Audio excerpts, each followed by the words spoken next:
All right, so practice exam time. We are not going to go, this is what I'm going to send out to you. This is not, I'm not going over it today. I'll either go over it on, let's see, I'll probably go over it on Tuesday, because normally I'd be going over it on Thursday, because because normally it happens like, because normally the lab's on Monday. This year it's on Wednesday, so, you get an extra day here. So, first off, you are allowed a cheat sheet. I find it's not going to be open note, but you do get a piece of paper front and back. How big? As long as it's not a big inconvenience to your neighbors, it can be whatever size you want. So please don't bring in like Shakespeare's first and then Yeah. Like if it's a poster, that's probably going to whack your classmates in the face. So just be courteous. But if you need something, but if you go ahead and get a bit of a bigger size paper, like A3 versus A4, that's fine. It's just one sheet of paper, front and back. I don't care if it's handwritten or typed. It's the point is that the act of creating this cheat sheet is going to be more valuable than the cheat sheet itself. That being said, if you do forget to bring it in, if you do forget to bring your cheat sheet in, I do happen to have a number of useful things here, such as, and they're always relevant, and a lot of them sometimes are relevant to the problem, like the starts with function, right? Which tells you, hey, and you can assume that like if you don't know it, then usually you can assume that it will do the least surprising thing. Like this checks if a string starts with another string. Right? And then again, my advice, right? Big advice over here, I might bemoan your terrible answer and think that it's a terrible answer and go, this student doesn't know what they're talking about, but at least I can give you points then. You'd be surprised how many times even with Intro to Python we have people leave it blank and then we have to give them nothing. Yeah. Like something still counts as something. Yeah, if you generally I give at least 1 point for attempting a problem. So, but if it's, and even more if it's not gibberish. Heck, if you can't even program it and you're like, I have no idea, I can't figure out syntax-wise, but here's my plan of action. If you give me pseudocode slash a written instructions or something, I can give some credit for that. Like, okay, I need to iterate over to this node, iterate to, not to this node, but to the node before it, and remove that, right? So if you can think through your thought process like that, at least I can give points for that because it shows me you're thinking about the problem, you're thinking about it in terms and in the vocabulary and syntax that you need to solve this problem, right? You'll have a couple answers like this, questions like this, where this is good practice. I don't think this one is on the exam, but on the practice exam, it deals a lot with doubly linked lists. On the actual exam, you're going to be dealing with singly linked lists. Why? Because you get more practice moving stuff around with doubly linked lists, and I don't want you to have to write nearly as much on the exam itself. So these kind of things will be on the exam, though, this page, where it says, hey, write a sequence of commands that will do stuff, but more importantly, using a linked list with X nodes, draw what happens. These kind of things, these drawings, I'm very fond of for the first problems on the exam because it kind of really does show me what's going on. And even better if you use step-by-steps kind of on that. It's also really helpful, too, because I'm not sure how many of you guys are IST, but you may have to go into component software design when it comes to the next step, and we go over a lot when it comes to drawing out diagrams. So. Drawing is such a useful tool. Do not underrate it. It seems silly. And it doesn't have to be, memory addresses stored here. No. Boxes and arrows is what I mean. Mm-hmm. Okay. The second part of the exam will be basically questions that are a heck of a lot like they're on par with your second lab. There's somewhere in difficulty, I would say, between the second and the easier questions, the second and third, and the remove all instances now that you know how remove all instances work, right? So that's kind of a good kind of thing to know. And do remember how that one works, and that basically if you remove something, it does shift, right? You if you hit a removal problem and you forget that thing shift, that will be a minor penalty. But it won't necessarily mean that the whole thing is wrong. It will be a minor penalty. So the rest deal with linked lists methods.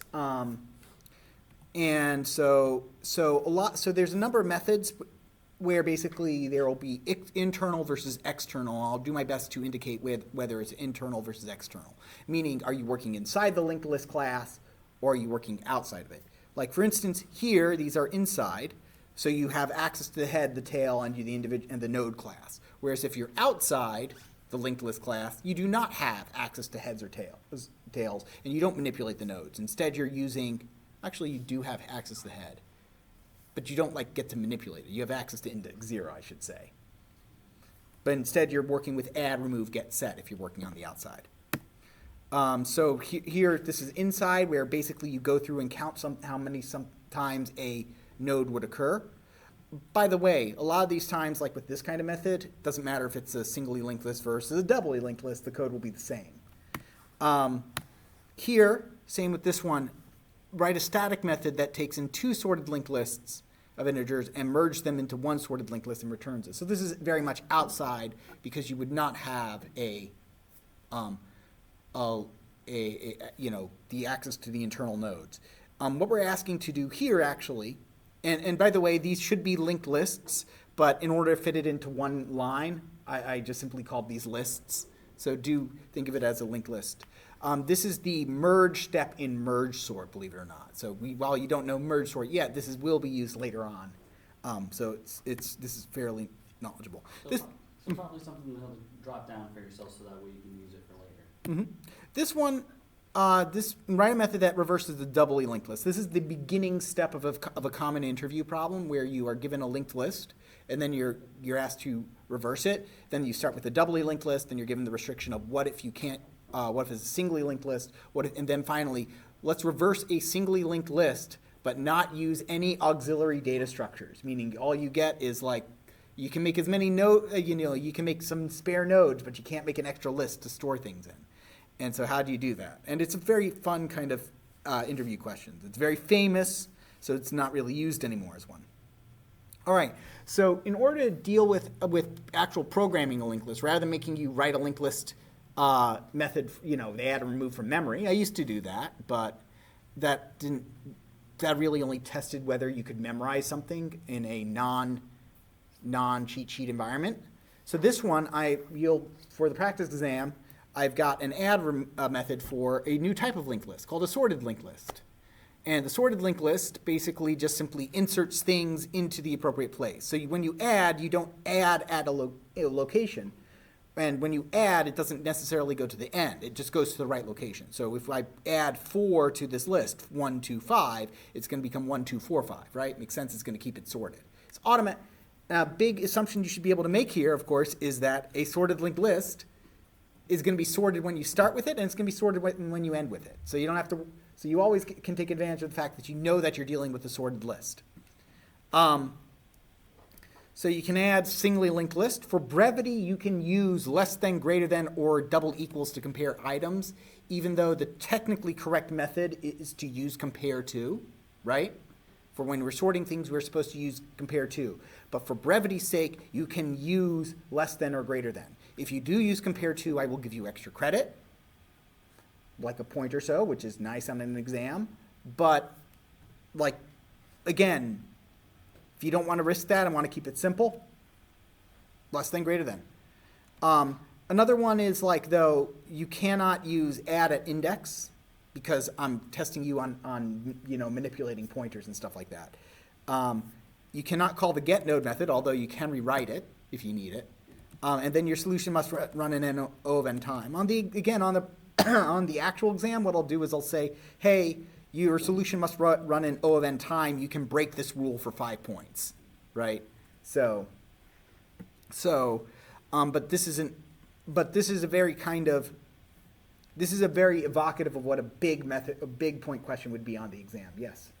For the get node, you say you can rewrite it. Does that mean you can just create the function in? Yeah, you can create you can create it on a spare piece of paper. Or you can say, C question, whatever, where, somewhere else where you had room or whatnot. Okay, and then you can call it in that Yeah. function. Okay. Yeah, exactly. You can write as many functions as you want, right? If you needed to, you could put a put a curly brace here and then write more over here. Okay, make sense? So you can create auxiliary methods. In fact, it's useful sometimes. The add method is interesting to kind of think through. And a good thought exercise might be, if you're metagaming, is if Professor Rosen's doing an add method, right, what would possibly appear on the exam, right? Would it necessarily be remove? Is that different? How would he change up a remove method if he put that on the exam to make it interesting on the exam, right? So those kind of things so this is what we call a big honkin' hint. So when you see this kind of stuff from professors where it's like, oh, he's given me something and there could be more, that's kind of the, that's kind of a thing you might be able to consult for an exam. And then finally, 20 points over here, right? This is the compare, and this will be on the exam. A list can be implemented in a number of ways. Compare and contrast an array list and a linked list. In one situation, would you implement one over the other? And I'll pause for a second. But again, if Yep. you have anything else, please delete it. So anyway, there we go. So again, it's going to be broken down onto memory usage, add, remove, get, set on the exam. You'll want to use big O notation to solve this one, okay? Or to talk about like comparison contrast, right? Where something is constant time versus not constant time. Come up with an answer, but I will give you the answer for this next Tuesday. And it's a very straightforward, you can easily go through this and kind of be very concise about it. It doesn't need to be an essay question, right? You can like do bullet points and whatnot. The point is communicating accurately to me, not communicating with a lot of text. I don't care if it's a lot of text or a little text, so long as it communicates the idea accurately. So the last thing I will note, if you haven't taken my exams, I've since COVID, I went back to the way I used to do stuff before COVID, which is that I make my exams with a 5-point buffer already built in. There will be 100. The exam is out of 100. There are 105 points on the exam. So you can still get 5 points wrong and get 100 on the exam, right? It's out of 100. Those 5 is kind of just extra credit built into the exam. In fact, there are, I think, 2 points worth of freebie on the exam.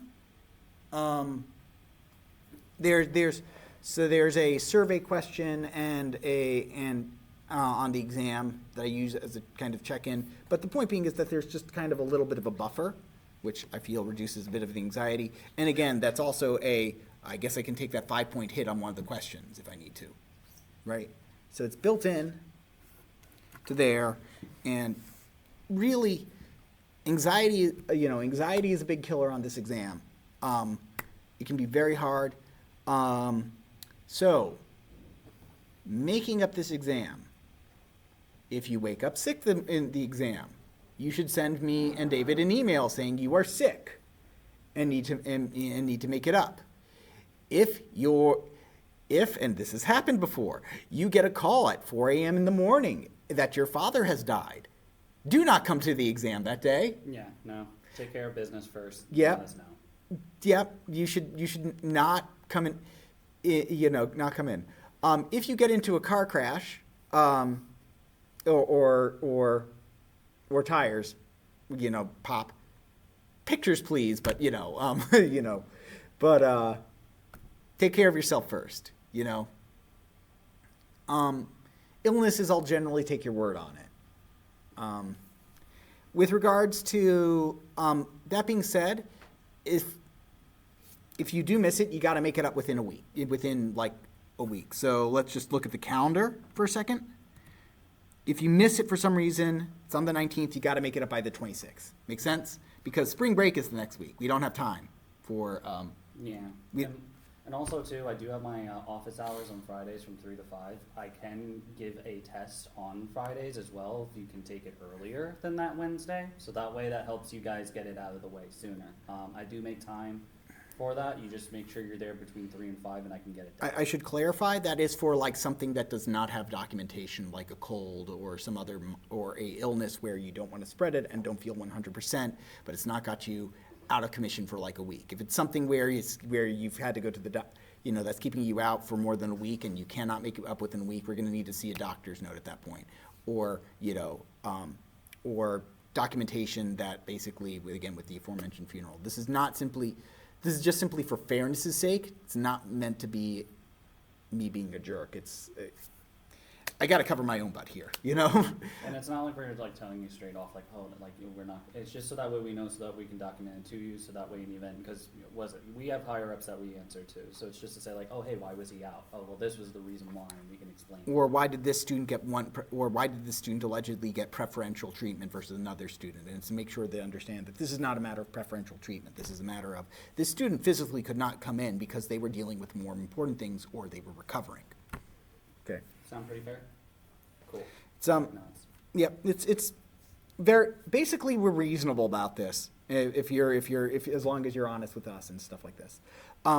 Again, the warning is that this exam does tend to have a rough, can be rough. If you get below a 70 on this, I will issue generally here's the signs. If you get above an 80 on this exam, you're in great shape. Or 80 or above. If you get below a 70 on this exam, I will be issuing a U unsatisfactory as kind of a warning, but I'm very aggressive with those midterm ratings, like extremely aggressive with those, because there's no penalty for me hitting you with a U because it doesn't appear in your transcript. So it's a great way for a student who's missing class or needs to get their act together to just kind of really shake them. And if you're in between that 70 or 80, I have no idea what's going on. You might really understand it, or you might be struggling with it. There's two bell curves, and that is the crossover point for them. basically means like your next exam at that point could make or break, but it's not to say that you're in complete trouble, but also too, it's like, it doesn't mean that you can kind of Yeah, relax. at that point, you'll know. If you get a 70, but you understand the stuff, it's probably because you might be a bad test taker, you might have had a bad morning. There's tons of reasons for that. And if you struggled with it and feel like you barely pulled that off, then you know you're having some difficulty and you should just really study or do office hours some more. So I'm going to go around and help people now. Let's go ahead and